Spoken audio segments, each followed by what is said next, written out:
Recently, it has been announced who will be playing Link and Zelda in the live-action Legend of Zelda movie set to hit theatres in 2027. And now that we know a little bit more information about the film, I wanted to kind of lay out my thoughts, my feelings, and my fears for this upcoming movie. One of the first videos I did on this channel when I started actually using it to make videos was a video on the Super Mario Bros. Movie, where I said that despite the fact that it's, not the best film in the world, it is a good adaptation of the games that looks nice visually and will please long-term fans of the franchise. With this movie, I'm a lot more skeptical for a variety of reasons. So let's go through all we know. Also subscribe if you're new, that'd be greatly appreciated. We do regular content here on this channel on anything that I find interesting. If you find this stuff interesting, feel free to subscribe. We just hit 1,000 subscribers. Thank you all so much for that.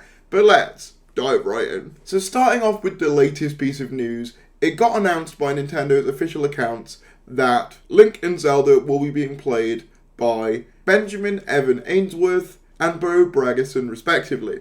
Now, these are two relatively unknown actors from what I could find. However, I am aware of some of their works. Benjamin in particular I know from the TV show The Haunting of Bly Manor, which was a Netflix show, and Bo Bragason recently starred in Renegade. Now, first things first, I like that they've gone for unknown actors for these parts. One of my kind of big worries with this movie was that they were going to go really obvious with the casting choices.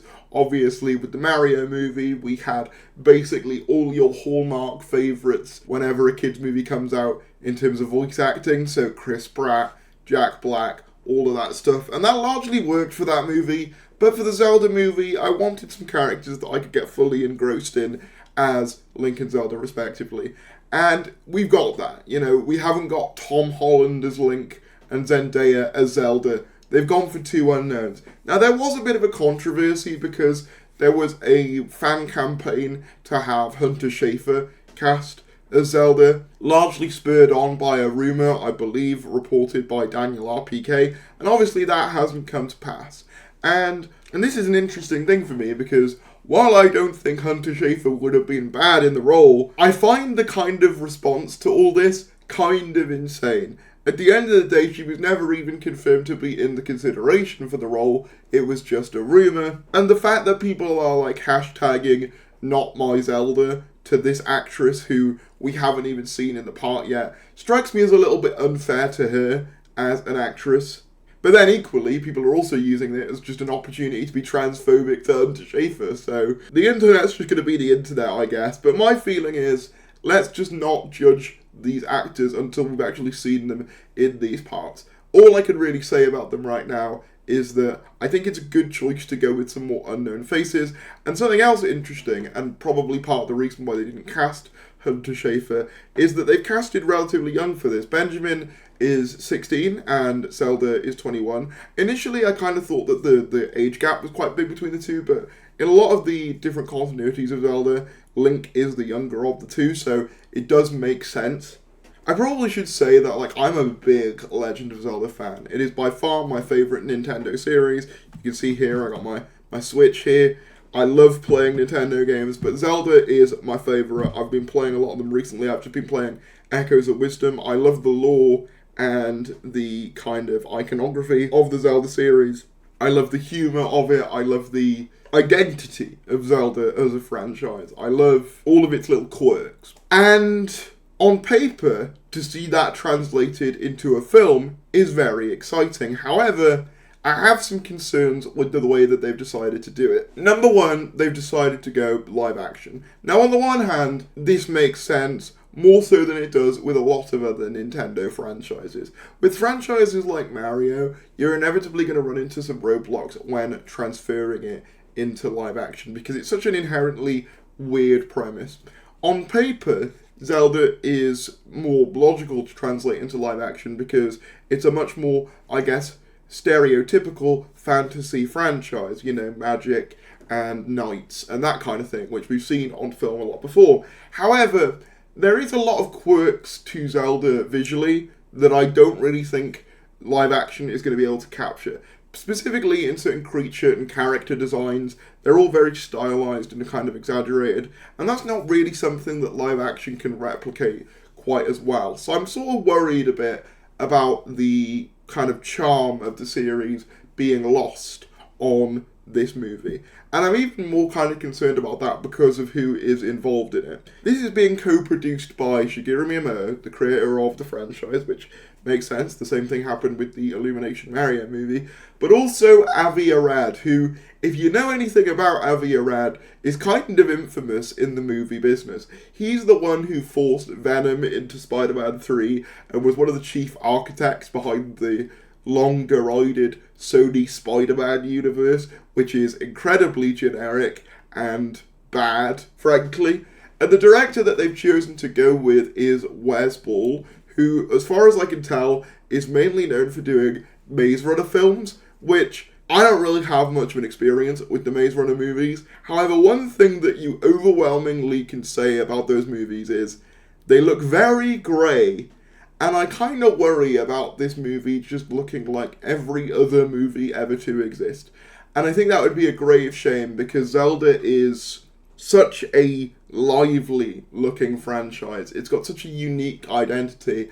And I kind of worry about it being transformed into this generic fantasy movie. Another element of that is the plot. I'm curious to see how they transfer the plot of Zelda into a movie. Because with Mario, the plot is very simple. And when adapting it into a movie, it was kind of obvious that the plot of Mario was never really going to be its focus. And that works for Mario. For Zelda, though, there's a lot more to Zelda and its lore than there is for Mario. Obviously, for those of you who are uninitiated, the core idea of Zelda is that there are three central characters: Link, Zelda, Ganondorf. Each represent one part of an ancient object called the Triforce. Link representing courage, Zelda representing wisdom, and Ganondorf representing power. And these three are locked in kind of conflict for all eternity, and they are reincarnated in different forms every hundreds of years within the lore of Zelda, which is why you get these different continuities of Zelda. Like, for example, you got Breath of the Wild Zelda, but you've also got like Ocarina of Time, and you've also got Wind Waker. They take place in different time periods, essentially. And there's kind of a big debate as to what like the Zelda timeline actually is, with Nintendo giving like kind of non-definitive answers whenever people ask them about it. Now, I doubt that that movie will necessarily go that deep into the Zelda timeline, and I don't think I want it to. But I think it would be a shame to kind of do a complete kind of new continuity, which I'm fine with, but not acknowledge the fact that like Zelda and Link have ancestors that have fought these wars before. That's a big part of the franchise that I hope gets adapted. And I worry that that'll be kind of eschewed for the sake of audience like understanding and convenience. I assume obviously the villain will be Ganon or Ganondorf. Most likely Ganondorf for the first film, I would have thought. I'll be curious to see if this movie gets sequels, who they will use. Will they just use different forms of Ganon, or will they adapt like Majora's Mask or something? There's a lot more questions I have about translating Zelda to a movie, particularly a live action one. I don't think I'd be as hesitant if it was a animated movie, particularly because Sony has experience with things like Spider-Verse, and I can imagine Zelda with a similar animation style to Spider-Verse, with some of those action scenes, kind of similar to Puss in Boots' Last Wish as well, looking absolutely incredible. But we're just going to have to wait and see. I mean, apparently it comes out May 2027, and you know, I hope it's good, and I hope I enjoy it, but I am very nervous for this movie. Zelda is a franchise that means a lot to me, and I think it's a really cool, unique franchise. And I don't want to see all that uniqueness sanded away in favour of something very generic, which, at least on Avi Arad's end, is something he's known for doing. Couple that with a director who mainly sort of directs more generic kind of action-y movies, and I am a little bit worried about the soul and identity of Zelda as a thing going away. As for the castings, no real issue with those at all, even though there's been like a weird controversy around it. I also am curious like how much Link is actually going to speak. Obviously in the games, he's a silent protagonist, and the series has slowly been adopting more voice acting, particularly for Princess Zelda and other characters like the champions in Breath of the Wild. So I'll be curious to see, you know, how much Link speaks, if he speaks at all. I assume it's going to be like a Mario scenario where he does speak normally, which is going to take some getting used to. It's noteworthy as well that they've gone for 2 British actors for Link and Zelda, which does make sense because in the recent games, Zelda's voice is a British kind of English sounding voice, very kind of posh sounding. So it seems like that's kind of the route that they're going down, which I think makes sense for Zelda. So that's another interesting element. Like, how do you translate a silent protagonist? Are they going to go the Mario route of just having him speak in normal sentences? Or is it going to be more of a kind of Zelda accompanies him and is kind of the main one who's doing the talking? I don't really know. But let me know what you guys think about the Zelda movie in the comments below. Are you excited for it? Are you nervous for it? Whatever your thoughts are, drop them down in the comments below. Let's talk about it. If you did enjoy the video, be sure to give it a like, subscribe if you're new, and I'll see you later.